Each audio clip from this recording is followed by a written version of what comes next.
L'ordre du jour appelle le débat sur le thème « Bilan des actions de la France pour faire respecter le droit international, le cas du Sahara occidental ».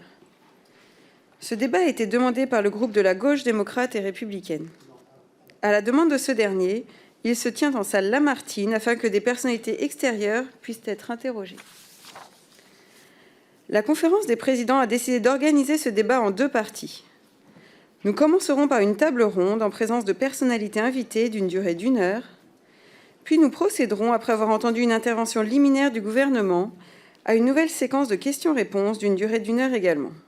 La durée des questions et des réponses sera limitée à 2 minutes, sans droit de réplique. Pour la première phase du débat, je souhaite la bienvenue à Monsieur Oubi Bouchraya Bachir, représentant du Front Polisario auprès de l'Union européenne, Maître Gilles Devers, qui va nous rejoindre dans quelques instants, avocat au barreau de Lyon, et Madame Claude Mangin, épouse de Nama Asfari, militant sahraoui détenu au Maroc. Je vais donner maintenant la parole à chacun de nos invités pour une intervention d'environ 5 minutes chacun.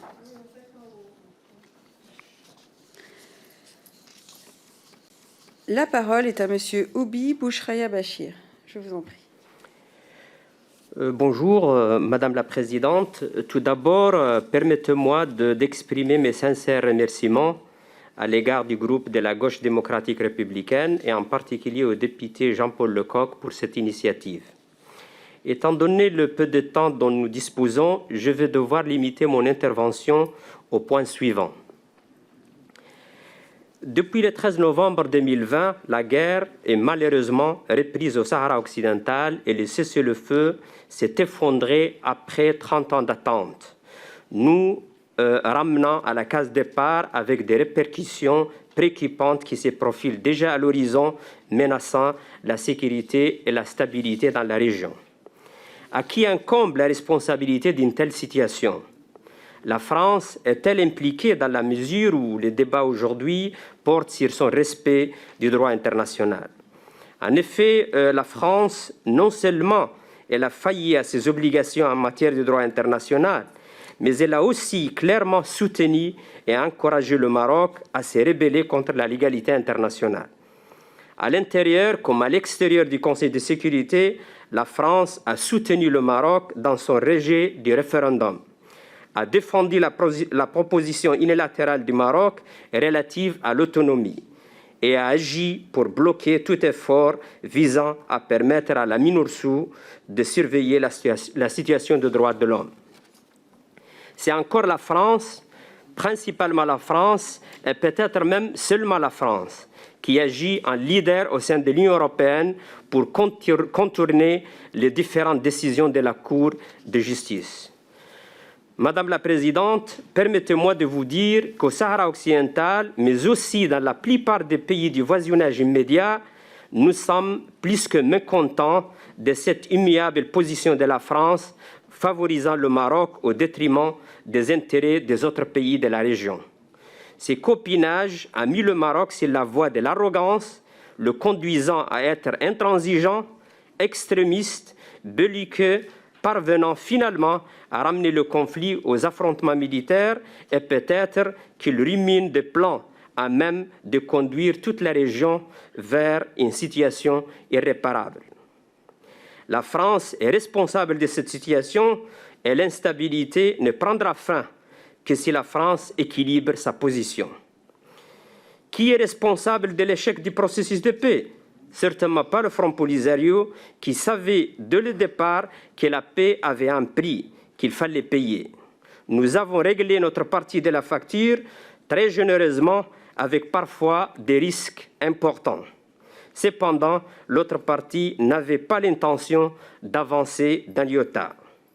À titre d'exemple, nous avons accepté le plan Becker approuvé par le Conseil de sécurité en 2003, en vertu duquel le territoire devait bénéficier d'une autonomie interne pendant une période de 4 à 5 ans devant conduire un référendum d'autodétermination dans lequel, en plus des Sahraouis, un grand nombre de colons marocains pouvaient également voter. Là, le Maroc a rejeté le plan en bloc et en détail. nous avons soumis en avril 2007 une offre en 7 points contenant des garanties pour le Maroc dans le cas où le référendum mènerait à l'indépendance du territoire. Nous y avons inclus même l'exploitation économique des richesses de façon conjointe. Encore une fois, le Maroc a rejeté l'offre en bloc et en détail. Madame la Présidente, nous nous demandons quel genre de concession voulait le Maroc pour s'engager dans le processus de paix. Qu'on lui donne la souveraineté sur le Sahara occidental. Nous ne disposons pas de ce droit pour le lui concéder, car il appartient au peuple sahraoui qui en est le détenteur exclusif.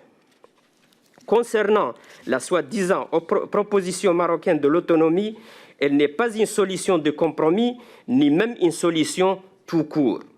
Ce n'est pas une solution car, en plus de son opposition frontale avec le droit international, elle est fondée sur le postulat que la souveraineté sur le Sahara occidental appartient au Maroc, ce qui est faux. Pour que le Maroc soit en droit d'octroyer ou non une autonomie au Sahara occidental, il doit d'abord en posséder la souveraineté.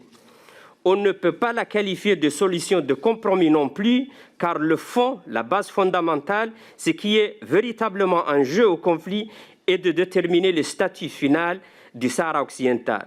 En d'autres termes, déterminer qui possède la souveraineté sur le territoire. Cette proposition donne la souveraineté au Maroc au préalable de toute consultation authentique du peuple sahraoui. C'est donc une solution basée sur le concept de gagnant-perdant. Le gagnant dans ces cas serait le Maroc et le perdant, le Front Polisario et à travers lui le peuple sahraoui. La véritable solution de compromis est celle qui est conforme au droit d'abord et à la démocratie ensuite, à savoir la solution référendaire. Je vous remercie, Madame la Présidente. Merci beaucoup, monsieur.